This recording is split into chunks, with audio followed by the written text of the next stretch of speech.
Good morning. Good morning. My name's Michelle, and I'm with Olive and Two U Studios. We are here today for day 5 of the unwrapping, unboxing, depending how you want to call it, of our 12 days of Christmas. Now, every year we do a 12 days of Christmas and 8 nights of Hanukkah box filled with yarn and goodies, and typically with a pretty fun theme with some additional content. Our theme this year was Woven in Words, and it's all about holiday Christmas literature, whether that's folklore, whether that's actual literature that's been written, or actually a ballet, anything along those lines, woven in words. And so we're going to jump right in to day 5 today. You can always check out all of the other videos for day 1 through today right here on the YouTube channel. And if you haven't already done so, I'd encourage you to go ahead and subscribe to the channel, hit the bell for notifications. That way, you know every single time that a video is uploaded or when we go live, so you don't miss out on anything. You just really never know what we're going to get up to here at Olive and 2U Studios. I see some of our Yarn and Use here live, so welcome to you. And if you happen to be watching later, I say it all the time, that's the beauty of YouTube. You can watch at your leisure. You can stop it, you can replay it, and all those sorts of things. So we're going to hop right in and then we'll talk for a little bit at the end about a couple other quick things. But today is day 5, and I am in a little bit of shock that tomorrow we will be halfway through with our 12 days of Christmas unwrapping. I know I had a little math problem earlier this week. I don't do math, that's just not part of my pay grade. So there you go. Anyway, day 5 is in this fun little bag. We use little paper bags. Sometimes we use different things from year to year, but this year it was a paper bag. Woven in words, definitely squishy mail today. I can feel it. Oh, yeah. Okay. A Sacrifice of Love is the name of this colorway. And you've got these beautiful, warm golden tones with some rosy mauves and pinks in it. Wow, Sherry and Terry, who dye the yarn, do a fantastic job, and I am always delighted by the colorways that they dream up. So, A Sacrifice of Love, did I say that right? I have to look. Yes, A Sacrifice of Love. So, today's colorway is based on a short story by O. Henry called The Gift of the Magi. And many of us are familiar with that story. I think the first time I encountered it was in junior high school. It was part of my English class, and we had to read it. And many of us know it just from cultural representations of it as well. You know, this is the story of, and his name went out of my mind. Her name is Della. His name just went out of my mind. Um, but basically, they're a young couple, not a lot of money between them, and they both love their partner so much that they desperately want to offer them something wonderful and meaningful for Christmas. And so each of them purchases something through giving away something that's precious to themselves. And in the end, we find out, ironically and sadly, that they each have sold or given away, gotten rid of the item that was most precious to them, and it turns out that the gift that they received from their partner was something for that item. But it's a story that does celebrate love and the warmth of the beauty of love in so many different ways, and it's a wonderful short story. So the colors represented today are kind of evocative of some of the items in the short story, and I'm not gonna give it all away. You need to go read the short story, and if you have read it before, even if you've heard it culturally, maybe you've never read it, but even if you have read it before, I really encourage you to revisit it. It's a meaningful story, and I think it's just one of those stories that makes you feel warm and wonderful. So I encourage you to do that. Now, of course, you know, I'm going to show it again. I do every single time.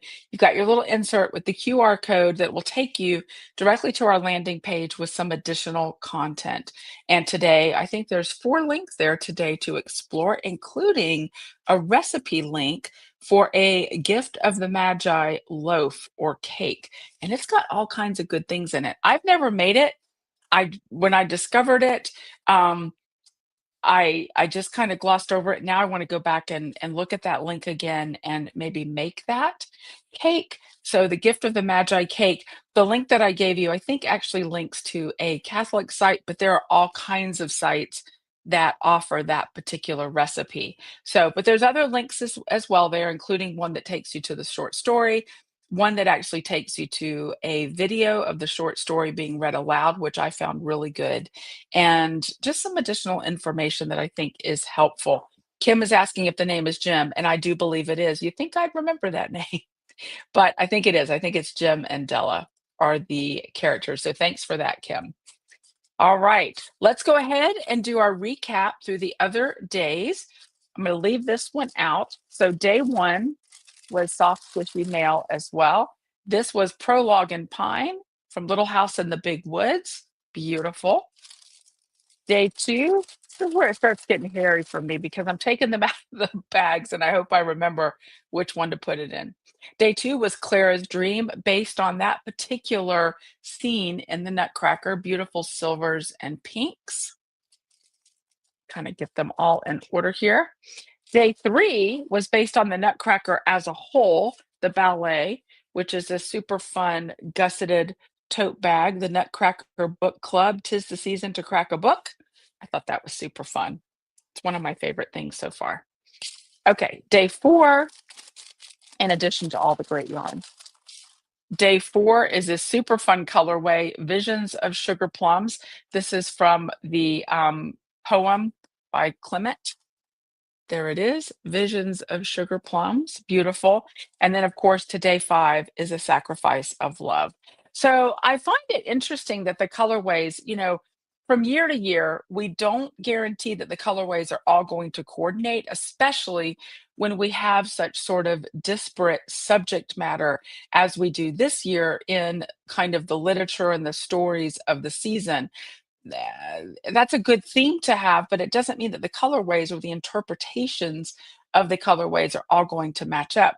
So this seems to be one season. I'm seeing how these colors are going, where we might have two different sort of color families to play with. You've got Prologue and Pine and a Sacrifice of Love here that I think work really well together.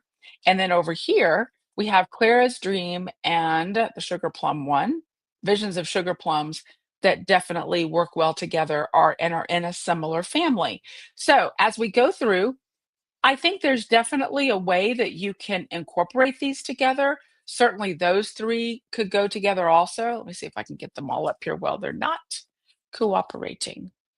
Those three could certainly work together in a project. And I think you could add this one in a creative way. But you might decide to kind of separate them off and segregate them and choose different projects for them, or just stash them and put them with other minis or other large hanks. There's so many things that you can do with minis. So it's always nice to have a good collection of them. Some years they coordinate better than other years, but I love all of these colors. This one in particular has been sticking out in my mind lately as I've been considering projects. If you watch me on Saturdays, that I am all about the sweaters right now. And so this one has been kind of leaning on my brain for a possible future sweater project. I'm thinking color work again. Right now, I'm still knitting on my king salmon. And if you want to do a sweater that has a lot of bang for your buck, I think the king salmon is one of them. The color work is easy peasy. It's not difficult color work. In fact, I've not encountered anything that's difficult in this pattern so far at all. And I know some of you have been sort of contemplating whether or not you want to do that pattern. And I say, give it a go. It's a fun pattern to do. I'm already dreaming up colors in my brain for another one. I don't know though. Do I need two fish sweaters? Maybe Jim needs a fish sweater. I know the king salmon can actually be unisex, so anybody can wear it, male or female, whatever your gender is, you can wear the king salmon. So maybe I'll do one for Jim. He's never been a fisherman, but it might be fun. Although if I do that, he might be tempted to be like all matchy matchy, and I don't play the matchy matchy game. Sometimes we do accidentally, but never do it on purpose. So Kim suggests that we wait and see what's next. I completely agree. I'm just kind of looking at those trends in the colors, and it's so much fun. It's so much fun for me, even every single day, to open that up. Don't forget the 2026, I have to make sure that I get that right. The 2026 12 nights of or 12 days of Christmas and 8 nights of calendars are available right now for you at early bird pricing, as well as the 8 nights of Hanukkah calendars. Do keep in mind that you have a choice of 3 bases for next year and the additional option of adding in a coordinating project bag. And I believe the last time I looked at the orders, overwhelmingly people were doing the coordinating project bag. And we even have many people who are doing both boxes. You're going to get different yarn, different project bags. So it will make for a very, very exciting holiday season next year if you choose to do that. You can scan the QR code right there on your screen. That'll take you directly to our website where you can order those boxes. Or, of course, the links are down below in the show notes. And if you're not already signed up to receive our newsletter each week, I do encourage you to do that. You can just go to our website, linked down below. A pop up will appear on your screen. You can put in your email address. Just be sure to verify it so that you get added to the newsletter list. And that way, you'll get the newsletter every single week in your box. I know some of you are having trouble getting it delivered every week, and I'm working on that behind the scenes. But for the most part, people typically get it. And every single week, we send you a newsletter with what's new in the shop, with links, sometimes special deals. And also, I encourage you to join our Yarny Use Facebook group. So, the Yarny Use Facebook group is a great place to hang out, really support a lot of support there. No drama, no politics, really. And you've got a great supportive community, as well as we do features periodically, special treats, discounts, that sort of thing. And then also, if you have a smartphone and get text messages, I highly encourage you to sign up for our text messages because our text subscribers also get additional discounts periodically and sneak peeks. So there's always something fun going on at Olive and Two Studios. There's something not so fun happening here in Maine today that I thought I would let you know. We're having an ice storm, a wintry mix, which is like pig on lipstick on a pig. Just about messed up my metaphor there. The nice way to say sleet and rain and ice and all kinds of things. And I have an appointment out this morning, so I get to drive on ice for a change. That'll be very exciting. So definitely cold. I'm looking forward to the ice storm like passing us by. Hopefully everybody gets to keep electricity, but it's a good day to stay inside with some tea or hot cocoa and get some knitting done. I plan on knitting at some point today, but I do have an appointment out earlier this morning. I hope wherever you are cozy and warm or soaking up the sun. If you happen to be one of our friends down in Florida, someplace like that, I know there's been cooler temps, but definitely sunshine. So I hope wherever you are cozy and still finding a way to make the holidays warm as we are starting our sort of final descent towards New Year's and New Year's Eve. Lots of fun things on the horizon for Olive and To You and all of our Yarny Yous in 2026. Those things will be revealed as the time allows. I'm so very grateful for your support and for you showing up each day here. Thank you so very much for that. I'll see you back tomorrow for day 6, the actual official halfway point on our trek along the 12 days of Christmas. You all, thanks again so much. I am so, so grateful. Have a wonderful day, and I will see you in the Yarny Use. Take care. Bye bye.